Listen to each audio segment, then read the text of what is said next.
you see your sister falling by the way, just stop and say, you're going the wrong way. You've got to try a little kindness, show a little kindness, shine your light for everyone to see. If you try a little kindness, then you'll overlook the blindness of the narrow-minded people on their narrow-minded street.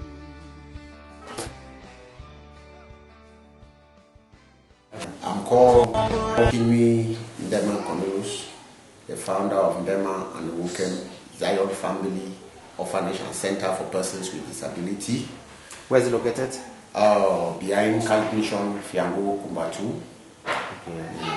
In Cameroon. In Cameroon. In Cameroon. So what motivated to come up with this foundation? Well, due to the socio-political crisis that broke out in the Southwest and Northwest, at least 2-3 months time, I saw how children were suffering, moving up and down. Life was hard, so I decided that no, I will do something to see that I give some aid in my own local way. Yeah. Now going through the compound, I see a lot of rooms, apartments that you could have still made it an apartment to rent for people and make some money or giving out for businesses. Why did you decide to instead open an orphanage rather than making money with this place? Well, I believe in humanity. Taking care of human is the best thing, because if you make the money, you still need to give to somebody now. So I just decided that I should give the place to disabled people like me, visual impairs, children, IDPs, so that they too can stay free and enjoy themselves too. What are the categories of people you have here? I have visual impairs, hearing impairs, person with disability with legs, IDPs, orphan children, and homeless children. Okay, you yourself, you're handicapped. So how difficult or is it for you to care for other people when you yourself you need help? With God, everything is possible.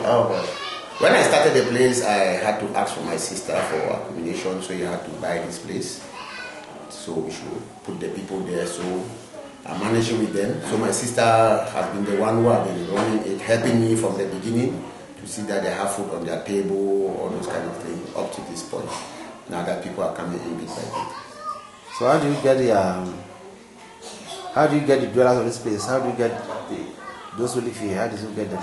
Well, you see, some of them, we take them through social affair. Yes, when that people like this come through social affair, and then some people that you know, when they're in this good side, they discover that a child is an orphan, they will bring the child, or a visual impaired or hearing impaired that they don't have anywhere to stay, they will bring them. Only people, friends around the town, bring them here. So how do you feed all these people who are here? Well, my elder sister is Okay. providing food, and other donors around, people around, look at the condition of what is going on here. Okay. They bring us food. So when I went around, I saw a lot of people who actually are needy. So what sort of assistance do you need? If somebody wants to help, what sort of help do you need here? Like most of them, at least the children could go back to school. Most about school fees, feeding condition, and the place they sleep is not very good. Okay. At least you have videotaped them and you have seen most of those things. Their living condition is not nice. We need things like this bunk bed, or look at a good environment, good toilet, that they can use it for themselves, because at least there are some of them moving on the ground, like my man will videotape there. Okay. Yeah. You see the condition, you cannot use the normal toilet. But due to the condition, financial problem, we still manage that. So if we need people who can help us, even the building, since the building is an old building, it needs renovation. So these children, how do you get their school fees? Well, still people with goodwill. They still come every school time. I will make a small campaign, go around, drop them in offices, like Zio, all those people, and then they'll come out with small money, and then other donors will help them. So when people get sick, how do you care for their health? We still go around, plead for volunteers. People will come out, and then I had a friend who is a doctor in general hospital. At least he will help us for the bills to reduce. So what have you been able, or let me say, what are your plans, future plans?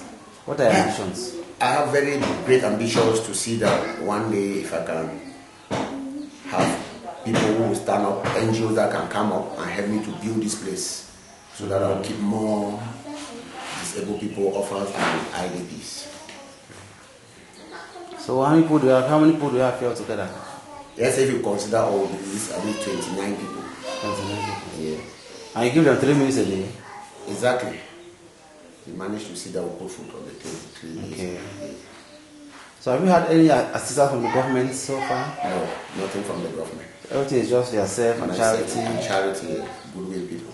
So you understand what you need more will be feeding, accommodation. People can give you beds, help the children with fees. Renovate this place, keep people. Now I saw some people who live like couples, and I see so as if they cook there. Yeah, they cook there. So how are you able to get them, give them such a beautiful place? I mean, they have a home. I met him through how they call it that Close the Gap, one association for persons with disability. Close the Gap. So I met him there.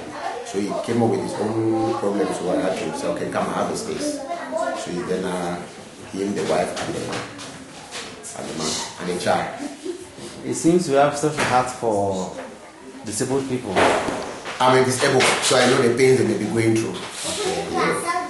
So if somebody is watching this video abroad and wants to assist, how can people get to you? We have our website. Okay. We have our email. Okay. We also have our mobile numbers. Okay, what should be at the end of the video?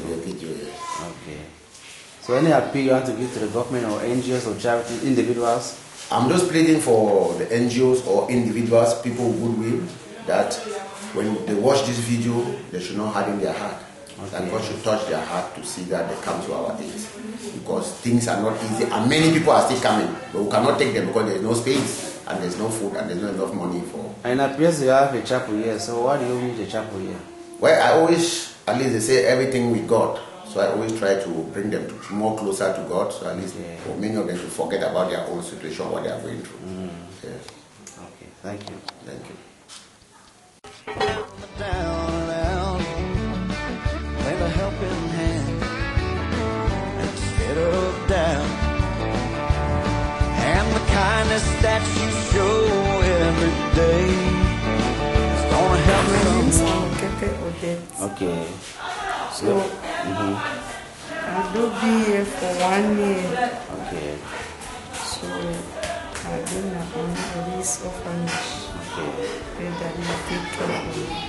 In fact, all my take care of me. So as people watch and ask, where's your auntie people they watch the video now?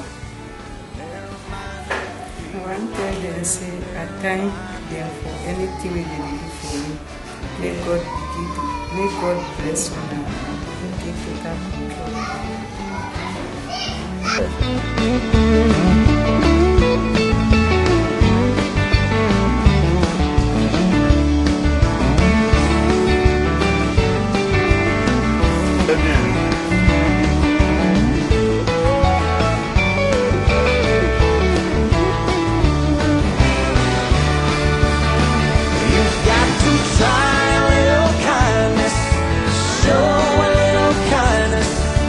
Shine your light for everyone to see.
Why did you choose to come here?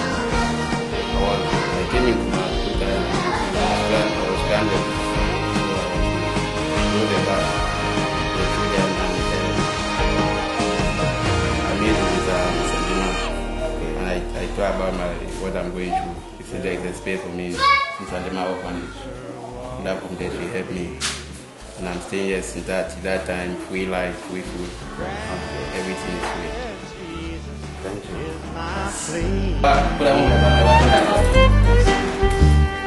Daily walking close to thee. I would like to thank you first for visiting our center. My name is Fiango Kumba. I'm acting as a coordinator of the center.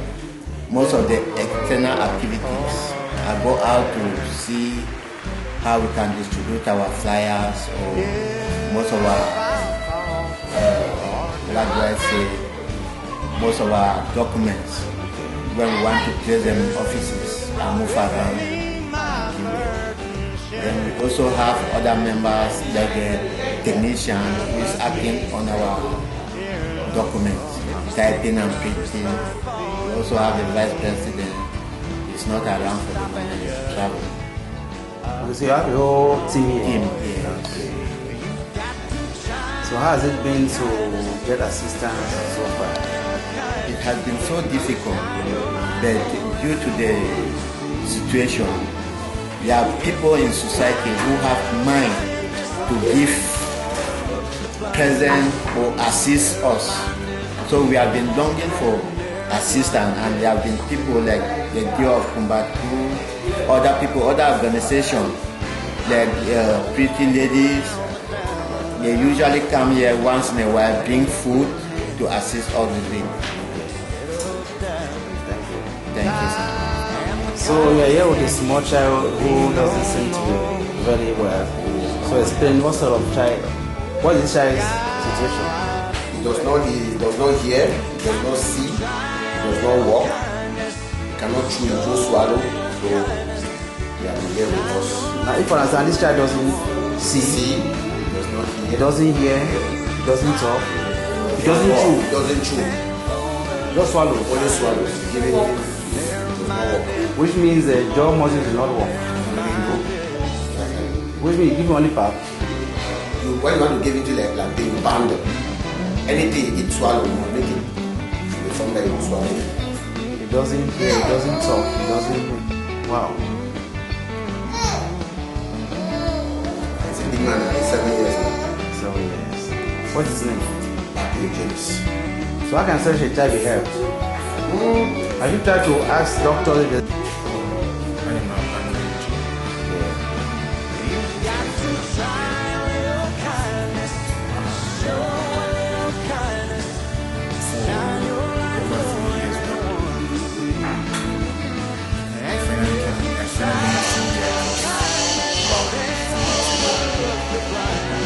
They came 3 years ago.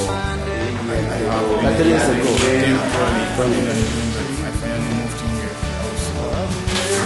Okay, finally. You seem to speak good English, right? Are you going to school, a student? So far. What level? I just got so I did my first school. First school. Okay, far back in 2016. Okay. Well, how old are you? 22. 22. Okay. Nice talking to you. I'm called Ndema and Ewonkem. I'm the wife to the founder of Ndema's Orphanage and Center for Persons with Disability. I understand. Okay, women always look for rich men who have a lot of money. How was it possible for you to get married to somebody who was an orphanage? Because a lot of women today they are looking for money. So how was it possible for you to get married to somebody who is taking care of, which means doesn't have money? And how did you marry such a person? Why there are rich men out there? Why did you decide to marry a man who is taking care of orphans? Normally, during the courtship period, I never even knew he was a humanitarian worker. Okay. I just knew him as a man who needs a support system. Okay. And from when he explained it to me, I said, okay, I have accepted to be his wife from there. On getting close to him, I saw his bigger dreams. From there, I became interested because giving is part of me too. So if I understand, all these children are like your children. Yes, they are like my children. They are my children. So what challenges do you face having all these children? Because who cook for them? I do cook for them. So what are the challenges do you face? In the aspect of cooking, it has always been a difficult task. Inadequacy. There are times people of goodwill do come and supply food. There are times in case of shortage, you start saying, Mama, I'm hungry. It's really, really difficult on my side. But we thank God. With God's own provision, we have never slept hungry. So if somebody were watching and wanted to assist, what would you advise them? Maybe a fellow women who are watching now, maybe some woman may be moved by saying, and my friend might talk to me or something, what would you tell them? Okay, we know food is something we need on a daily basis. Yeah. So our first and the almost, or how can I even put it, the first and ever request we have some people watching us is food. Okay. And then to other things, it depends on the season. During the festive periods, we ask for festive things, especially Christmas and New Year. Academic periods, for example, September, our campaign will be for school fee. Okay. Easter period, just like that. So every season has its own request. Yeah. So has working with these children given you more love for humanity? You have blind people, people who are handicapped, that are physically challenged. I mean, has it made you to love humanity more? It has made me love them, though so many challenges, especially girls in the orphanage who are above 15, thinking as they have developed or they are matured, we are equal. So the challenges are too much. Yeah. There are too many, especially with the blinds and the deaf, which are here too. Oh my gosh. There are times they'll even see as a cause of their problems and insults coming there and there. But I just thank God for my mentor, Mr. Ndema, my husband. But do you try to meet the parents of these children and ask them, well, I mean, someone has a child with blind, abandons the child in the orphanage. Have you been able to meet the parents and ask them why they behave like that? If they don't think that God might be angry with them, do they even think about it? For example, I'll just go to the case of Bate James, my young boy here who does not see, hear, talk, walk, neither chew. I've been struggling to reach his mother time without numbers.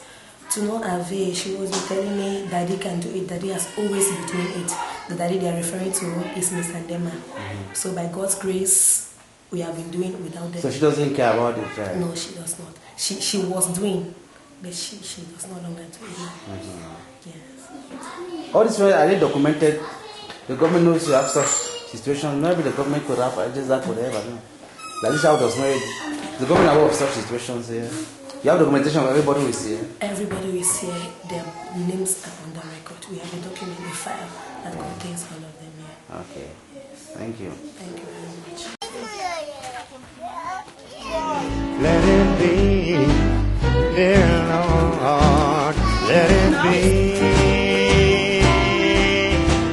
Let it be, dear Lord, let it be.